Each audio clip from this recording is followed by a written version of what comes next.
खबर है हादसे पर सीएम ममता का पोस्ट भी सामने आया है। विमान हादसे की जांच होनी चाहिए, ये कह रही हैं ममता बनर्जी।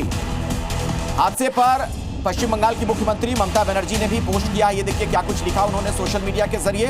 उनका ये कहना है कि हादसे की जांच होनी चाहिए, विमान हादसे की जांच हो, ये उसकी मांग कर रही है। तो बंगाल की मुख्यमंत्री ने भी अपनी बात रखी है सोशल मीडिया के माध्यम से। उनका ये कहना है कि विमान हादसे की जांच होनी चाहिए। जी बृजमोहन जी, अपनी बात पूरी करने आप।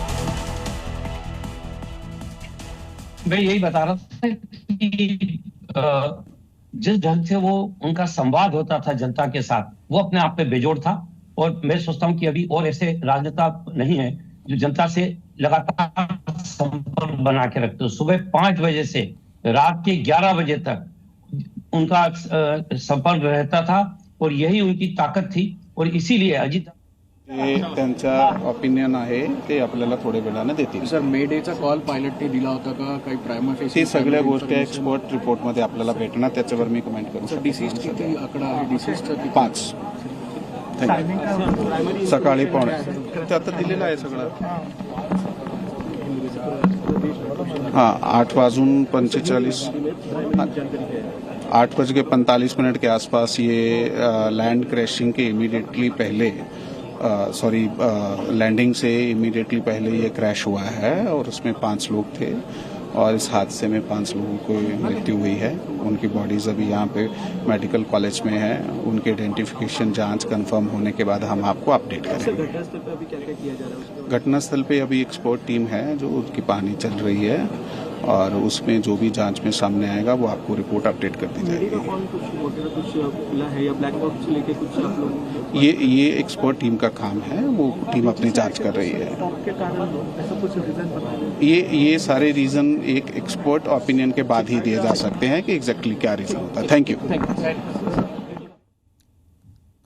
तो एक पुलिस अधिकारी को आपने सुना, उनका यह कहना था कि वहां पर जो मेडिकल कॉलेज है वहीं पर पार्थिव शरीर रखा गया है। 5 के शरीर वहीं पर पार्थिव शरीर रखे गए हैं। फिलहाल जांच पड़ताल जारी है और एक्सपर्ट से ओपिनियन लेकर उसके बाद ही किसी नतीजे पर पहुंचा जा सकता है। एनसीपी के नेता हैं बृजमोहन जी, उनसे हमारी बातचीत हो रही थी, शायद उनसे हमारा संपर्क टूट गया है।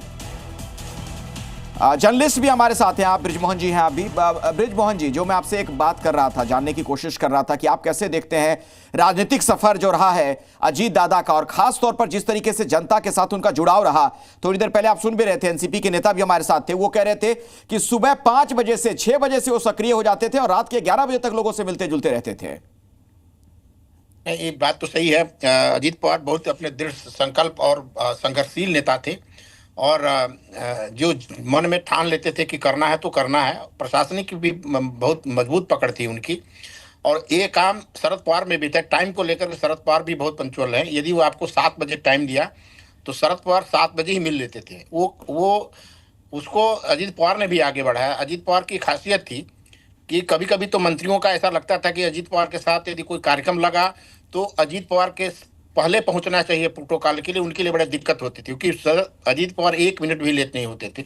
यही कारण है कि तमाम उतार चढ़ाव के बावजूद जिन क्षेत्रों में एनसीपी का प्रभाव रहा है उस क्षेत्रों पर अजीत पवार की पकड़ आज पहले भी बनी थी और आज तक बनी हुई है।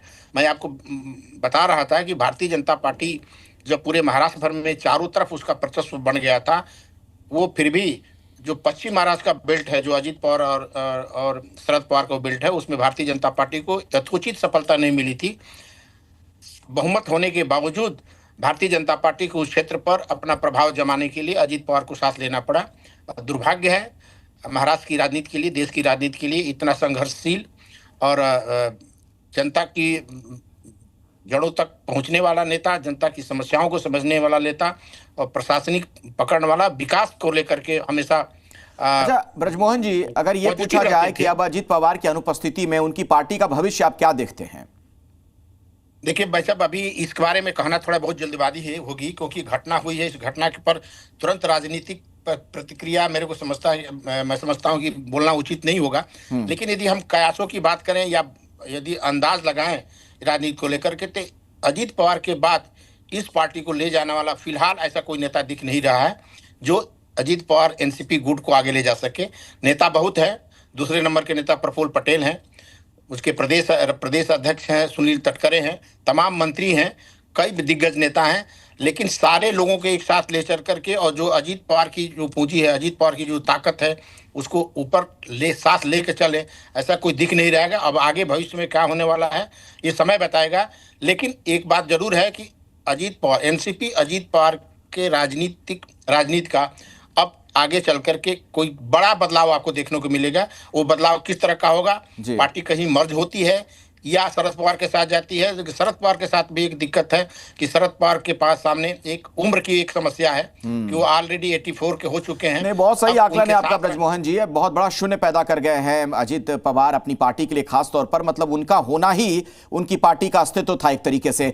बहरहाल मेरे साथ ओपी तिवारी साहब भी जुड़े हुए हैं जो तकनीकी पहलुओं से वाकिफ करवा रहे हैं ये हादसा कैसे हुआ होगा, क्या हुआ होगा। ये कोहरे वाली बात जो सामने आ रही है ओपी तिवारी साहब, इससे आप कितना इत्तेफाक रखते हैं, इससे कितना सहमत हैं आप? देखिए, कोहरे वाली बात से मैं बिल्कुल सहमत नहीं, बिकॉज ये एक्सीडेंट का जो इन्वेस्टिगेशन होना पायलट एरर की तरफ बिल्कुल नहीं जाना चाहिए। अब कोहरे की बात है और जहाज जमीन पर गया है तो ये पायलट एरर दर्शाता है, लेकिन पायलट एरर का तो मैं बिल्कुल रूल आउट कर रहा हूँ, कोई एरर नहीं है। It is purely a technical error, और इंजन फेलियर भी हो सकता है, लेकिन इंजन फेलियर से क्रैश नहीं होता। ये जो अभी आप जैसे ब्लैक बॉक्स की बात करो, let it come, it is a combination of flight data recorder and cockpit voice recorder, दोनों कंबाइन करके एफर्ट्स आएगा तो एयरक्राफ्ट की फ्लाइट दिखाएगा। अगर एयरक्राफ्ट में परेशानी नहीं होती, इमरजेंसी नहीं होती, अर्जेंसी नहीं होती, तो मेडे कॉल ये लास्ट है, कोई पायलट रिसॉर्ट नहीं करता। एटीसी भी जाग गई है कि रनवे एयरफील्ड साफ करो। बाकी एयरक्राफ्ट के लिए भी इंडिकेशन होता है कि इसकी बात सुनो और कोई बीच में ट्रांसमिट मत करे। इसका डेफिनेटली कोई इमरजेंसी है। अगर जिस तरीके से जहां पर जहाज बहुत ही महत्वपूर्ण जानकारी ओपी तिवारी साहब आप दे रहे हैं। दोबारा मैं आपके पास लौटूंगा, आपसे कुछ और भी हम बातचीत करेंगे। तो आज की बहुत ही दुखद खबर, अजीत पवार नहीं रहे, महाराष्ट्र के उप मुख्यमंत्री का एक विमान हादसे में निधन हो गया।